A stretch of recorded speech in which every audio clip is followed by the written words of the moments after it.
Hi, everybody. My name is Nanika Edwards. I am a poet, author, artist, linguist, and educator from Trinidad and Tobago in the Southern Caribbean. Now, my voice is a little raw because for two reasons. One is I have a bad habit of drinking a lot of cold water. I'm trying to cut that out because it's not doing good things for my voice. Um, and the other thing is I've been talking for a while. I think I've been speaking for over an hour preparing these videos. I realized that I forgot one of them. So I'm just coming back to do that. That's why the light is on now and might look a little darker. I hope the light isn't distracting, but let me see how quickly I can do this. So I'm continuing with my mental health and the church series. And one of the things I wanted to talk about was misogyny and narcissism. So I'm sure a lot of people would have already been, would have already heard the word narcissism. And I assume everybody knows what misogyny is, right?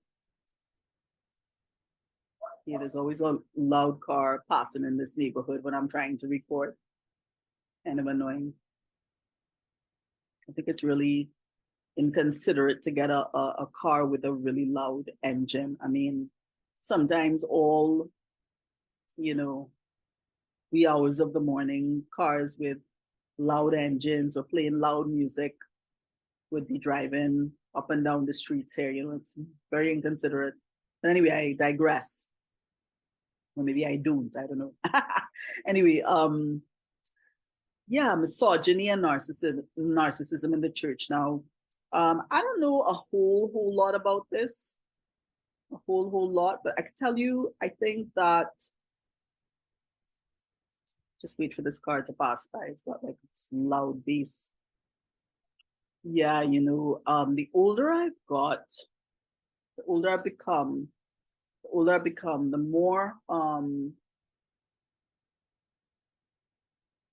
the more aware I have become of misogyny in the church. Like I guess it's not surprising. I mean, when you consider that women are the majority in the church, numerically speaking, and men are in the minority, but men occupy the topmost posts in the church in most instances. Personally, I don't really have a problem with that, but what I do have a problem with is misogyny, right? I think that kind of numerical imbalance can lead to an imbalance of power, especially if that power is abused. That could either be generated by misogyny or lead to even greater misogyny, And I feel like, like in Trinidad, I feel like part of the mix as well is also our colonial past. Like in Trinidad, you get the feeling, when you interact with people, whether it's in the workspace or in church and that kind of thing, that everybody wants to be what we call massa, master, the colonial master. Everybody is angling to be massa. Everybody wants to be on top. We want to be in the place where we could be bossing people around and telling this one, do this and do that and do the other. Don't do this, don't do that. People love to be in a place. Sometimes people like to be at the top, to be in a place of control. And related to this, because I got to stick to the topic of the church, one thing I've noticed is like with quite a few of my Christian brothers, I've noticed like men in the church, a lot of men in the church, and I don't think it's just Trinidad, but I know it's definitely Trinidad for sure. A lot of men have aspirations to be church leaders. And I don't think the motivations are, I don't think the motives are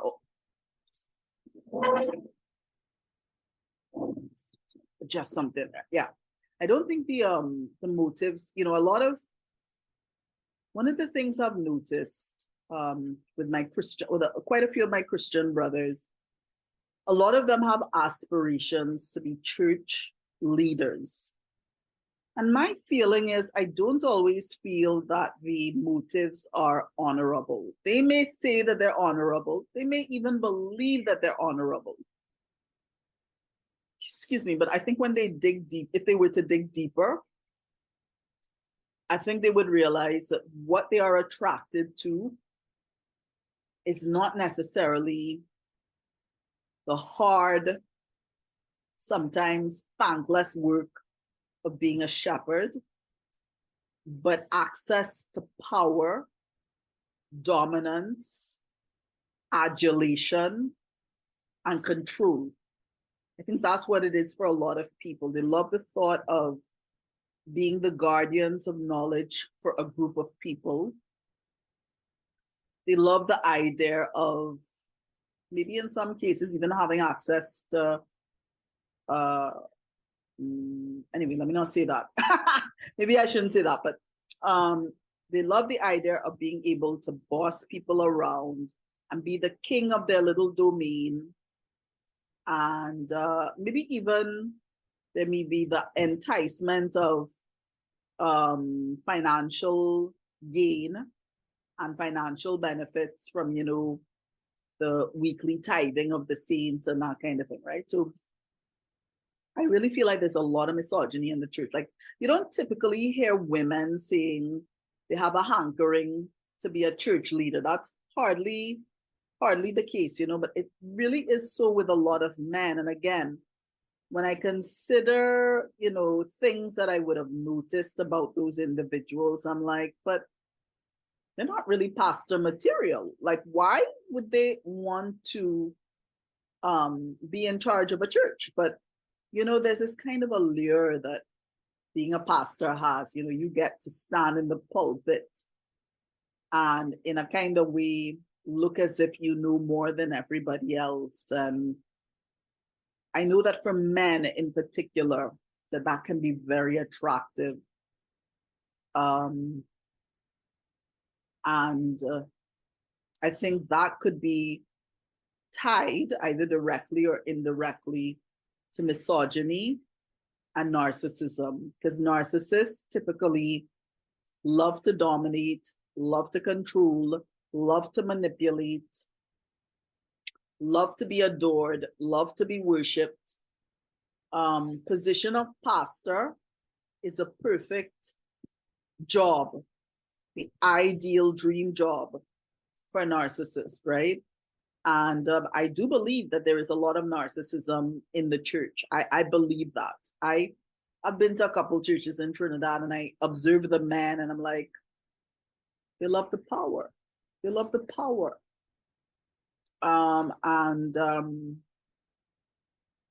Yeah, you know, again, I think in Trinidad, I'm sure that our colonial history and the influence of that, the spillover effect of that has had some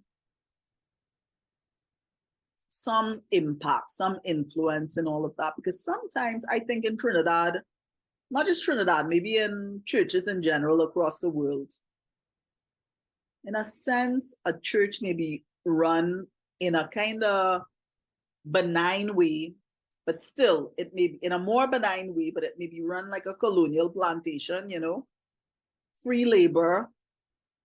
The colonial master gets a cream of the crops, and there could be a lot of abuse and control and manipulation and opportunism and advantageousness, as we say in Trinidad. And yeah, I really believe that if we are to have a discussion about mental well-being and the church, we have to talk about misogyny and narcissism, especially among the men. And I guess if you're a male and you're not a pastor, but you're growing up in the church and you see how much power a pastor wields especially if he's not properly submitted to Christ, that ironically enough could be very attractive to many men, because men love power. Power really appeals to men, I think, in a slightly different way from how it appeals to women. And one thing I've observed about, and what I've observed about men is men love, they love money, because money is a means to power, or money is a pathway to power. They love being intellectually outstanding. And when you're delivering a message every Sunday and people are looking to you for a message that's going to be life-changing or impactful in some way, they get to be that every Sunday. The intellectual, what to call it? The intellectual